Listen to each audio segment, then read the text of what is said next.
জীবনটা খুবই ছোট। যতটুকু সময় পাও ততটুকু একটু এনজয় করে বাঁচো। আজকে তোমার কাছে অনেক টাকা আছে, কাল কিন্তু নাও থাকতে পারে। আজকে তোমার কাছে টাকা নেই, কাল কিন্তু হবে। তবে এই সব কিছুর মাঝে যে সময়টা, সেটা কিন্তু আর থাকবে না। তাই টাকা থাকতেই একটু ঘুরে বেড়াও। সময় বড়ই অদ্ভুত, সময় কিন্তু কারোর জন্য অপেক্ষা করে না। তাই বয়স থাকতে থাকতে যত পারো জীবনটাকে উপভোগ করো। আসসালামু আলাইকুম, সবার কী অবস্থা? আশা করছি সবাই অনেক বেশি ভালো আছেন। ফেনীর আপুরা ভাইয়েরা তো হয়তো এই রাস্তাটা অনেকেই চেনেন। এইটা হচ্ছে ফেনী গার্লস ক্যাডেট কলেজের সামনের রাস্তাটা।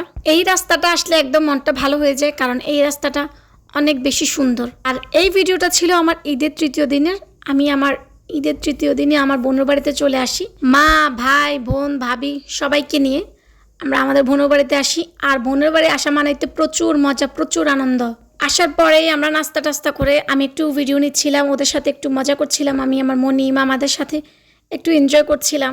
আমার কেন জানি ঘুরতে ভীষণ ভালো লাগে। এই দিক সেই দিক প্রচুর জায়গায় যাই।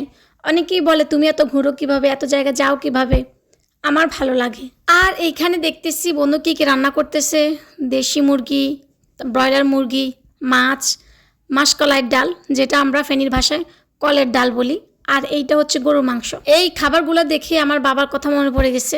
আমার বাবা ভীষণ পছন্দ করতেন কলের ডাল আর গরু মাংসটা। সেখানেও বনুকে বলতেছিলাম যে আজকে কিন্তু বাবা থাকলে খুবই খুশি হতো, কারণ এই খাবারটা বাবার খুবই পছন্দের, কলের ডাল আর গরু মাংসটা। বাবা তো নেই, কিন্তু খাবারটা দেখার সাথে সাথে মনটা যেন কেমন করে উঠলো। ইস, যদি বাবা থাকতো কতই না ভালো হতো। এইখানে তো আমরা সবাই বসে পড়ছি, বিশেষ করে আমার ভাই। ও বলতেছিল যে চেয়ার টেবিলের দরকার না, নিচে দাও, আমরা সবাই একসাথে বসে খাই। ভাই বোনের বাড়িতে আসলে তো এমনই, তাই না? চেয়ার টেবিল তো লাগেই না। ভাই বলতেছিল যে নিচে দাও, আমি এখানে বসে খাচ্ছি। তো মাশাআল্লাহ আলহামদুলিল্লাহ সবাই মিলে খাওয়া দাওয়া করে নিলাম আস্তে আস্তে। আর এই হচ্ছে রাতের বেলার ভিউ। মাঝখানে অনেকটা সময় চলে গেছে, আমি সেই রকম ভিডিও ক্লিপ নিতে পারি না, কারণ বিকেলেও আমি এক জায়গায় ঘুরতে গেছিলাম। আর এখন বাজে সন্ধ্যে 7টা। তো আমি বসে বসে আমার মনিকে নিয়ে চাঁদ দেখতেছিলাম। এই ফাঁকে আমার বোনু আব্বাজানকে পাঠাই অবকাশ হোটেল থেকে চাপ আর পরোটা নিয়ে আসছে। ফেনী সি অফিস অবকাশ হোটেলটা কে কে চেনেন অবশ্যই কমেন্ট করে জানাবেন। এই হোটেলের খাবারগুলো কিন্তু বেশ মজার। এই চাপ আর পরোটাটাও কিন্তু বেশ ভালো ছিল। আমার কাছে বরাবরই চাপ আর পরোটা খুবই ভালো লাগে খেতে। এইবারের ঈদটা আলহামদুলিল্লাহ আমার অনেক বেশি ভালো কাটছে। ঈদের দিন থেকে শুরু করে একদম ঈদের 7ম দিন পর্যন্ত প্রচুর ঘোরাঘুরি, মজা, আনন্দ সব মিলাই গেছে। আমি একটু বরাবরই ঘুরতে পছন্দ করি, যেখানেই সময় পাই একটু ঘুরে বেড়াই।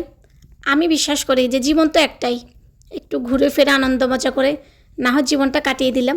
তো আর কি, সবাই ভালো থাকবেন অ্যান্ড আল্লাহ হাফেজ।